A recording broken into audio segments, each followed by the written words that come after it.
तो friends, Pune camp की series में एक पेशेंट और है, आपका नाम है किरण टिंगरे जी, और ये इनकी सेकंड सिटिंग है। पहली सिटिंग इन्होंने जो हमारा लास्ट पुणे कैंप था उस पर लिया था। तो जानेंगे इनसे फ्रॉम द बिगिनिंग कैसे क्या क्या एवियन आया और फिर क्या क्या इन्होंने किया और आज कैसे महसूस करें।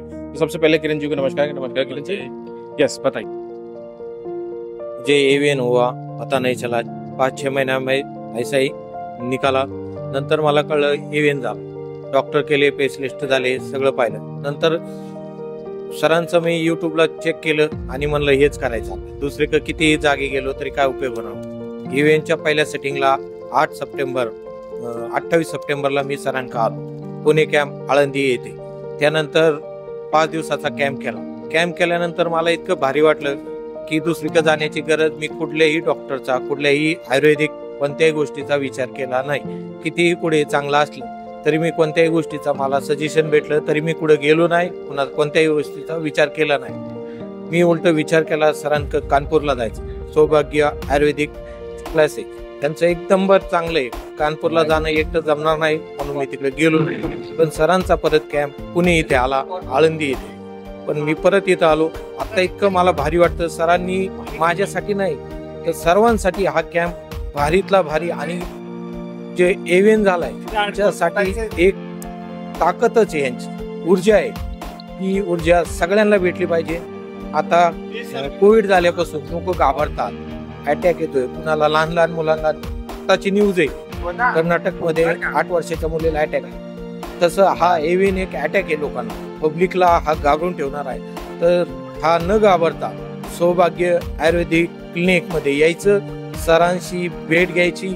इथं कोणतीही भीती नाही, सरांचे एकदम उपचार आणि हे समजून स्वतः पेशंटशी लगत करून सर्व माहिती विचारतात, कोणतीही फसवणूक नाही, चांगल्या पद्धतीने उपचार आणि स्वतः पेशंटची काळजी घेतात। कंटिन्यू मोबाईलवरती, यूट्यूबवरती, याच्या चॅनलवरती सगळीकडे यांना प्रतिसाद देतात। स्वतः सर स्वतः काळजी घेतात, स्वतः प्रत्येक गोष्टीची काळजी घेऊन प्रत्येक त्यांच्या टीमशी संवाद साधून स्वतः टीम किती वाजता यायचे, काय करायचे, सगळे उपचार आयुर्वेदिक औषधं समजून सांगतात। कोणत्याही औषधं घेण्यास लालच किंवा कोणतीही गोष्ट सांगत नाही की हे माझं घ्या 100% बरं होईल, असं कोणतीही गोष्ट सर कधीही सांगत नाहीत। ज्या ज्या गोष्टी गरज पडेल त्यावेळेस तुम्ही कुरिअरनी ज्या पद्धतीने तुम्हाला मागवता येईल त्या पद्धतीने तुम्ही मागू शकता।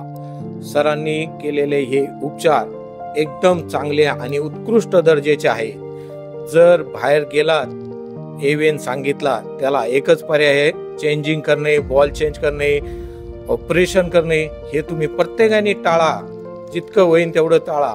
आज इथं पेशंट 22 वर्ष, 18 वर्ष तर 55-70 वर्षाचे पेशंट इथे आहेत। त्याचा तुम्ही युट्यूबला एकदा सर्च करा। हे युट्यूबला आम्ही बोलतोय हे खरं आहे, आम्ही स्वतः डोळ्यांनी पाहतोय। 100 पेशंट इथं येतात।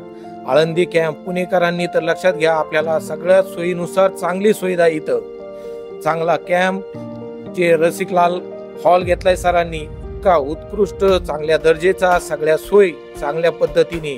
मी तर माझ्या मित्रांना, जवळच्या माणसांना, सगळ्यांना सांगेन, सरांशी तुम्ही युट्यूब चेक करून स्वतः संवाद करतात, ते कुणाशी देत नाहीत।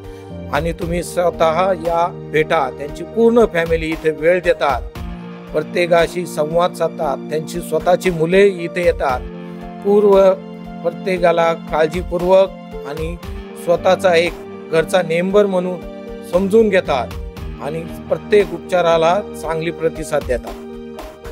थैंक यू, बहुत बहुत धन्यवाद आपका। और बहुत अच्छे से इन्होंने आई थिंक मराठी में समझाया, मुझे भी बहुत अच्छे से समझ में आ गया, और मराठी लोगों को तो खैर बहुत अच्छे से समझ में आ ही गया हो। तो ठीक है फ्रेंड्स, जरूर मिलिए नेक्स्ट पुणे कैंप जब भी हमारा हो, तुरंत उसको बुक कीजिए और तुरंत आके अपना ट्रीटमेंट। बहुत बहुत धन्यवाद। धन्यवाद आप यहाँ पर आने में।